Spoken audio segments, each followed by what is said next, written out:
Hello and welcome to another episode of Building My Own Track Spikes. I'm finally ready to show some of the improvements I've been making to this second iteration of my custom-built track spikes. In the last episode, I talked about how I need to improve things like the insoles, the upper, but the most important thing I needed to change would be the spike wells. I would never be able to do a full race in the previous design because the spike wells would just tear right out of the plate. These old spike wells are just 632 nuts that I cut new threads into, and the problem with these is they have such little leverage inside of the plastic and they are only held in by some crudely melted plastic. So I needed increased leverage and I needed to embed them better. I said previously that functioning spike receptacles look kind of like modified T-nuts, so I decided I would modify some T-nuts. I knew this wouldn't be as easy as just tapping new threads into small nuts. On top of tapping new threads, I knew I would have to tear off the prongs if they had any. I would have to shorten them from their 8mm height, and I would have to bend the edges inward.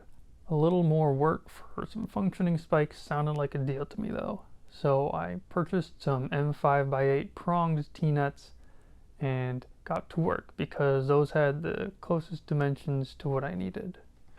I started by tearing off the prongs since I thought the prongs would be too large to fit inside of the plate.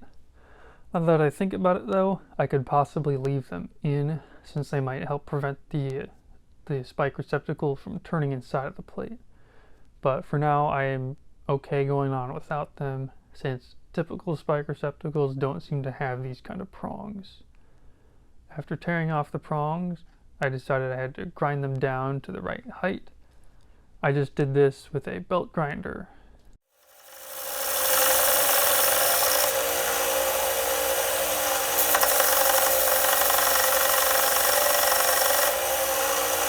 After that, it was time to bend the edges inwards.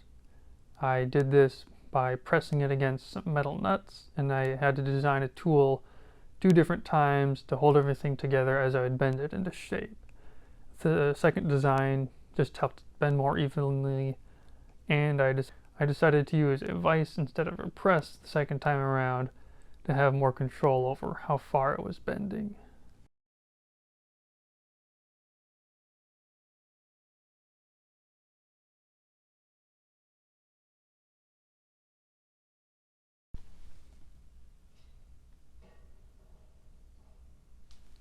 I also had to design and redesign a tool to help me tap the threads into the T-nuts.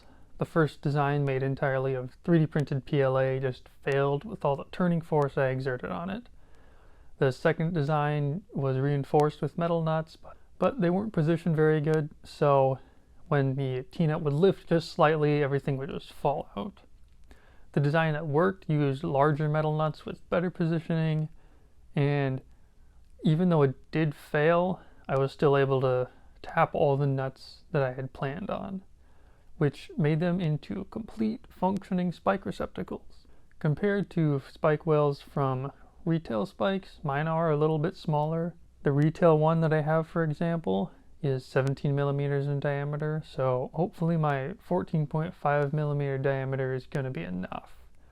It is still a big step up though from the 10mm maximum diameter of just the nuts I was originally using.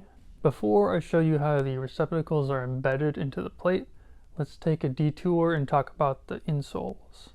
The previous insoles I used were 3mm thick, which was too thick for me. Now that's actually pretty thin for an insole, which is why I couldn't find any insoles or insole sheets thinner than 4mm while looking online. Now, back when I tried to make the midsoles out of matte foam, I found that the material was just too soft, but since insoles are supposed to be softer and lighter than the midsole material, I decided I would try to use that. So I cut some down to 2mm of thickness with my hot wire cutter, and even though the end result was a little bit crude and choppy, it looked like it would work. So then I started looking for the fabric material that goes on top of insoles. I couldn't find that online either. So I just decided to 3D print a sheet out of nylon that I thought would be kind of similar in texture to the insole fabric.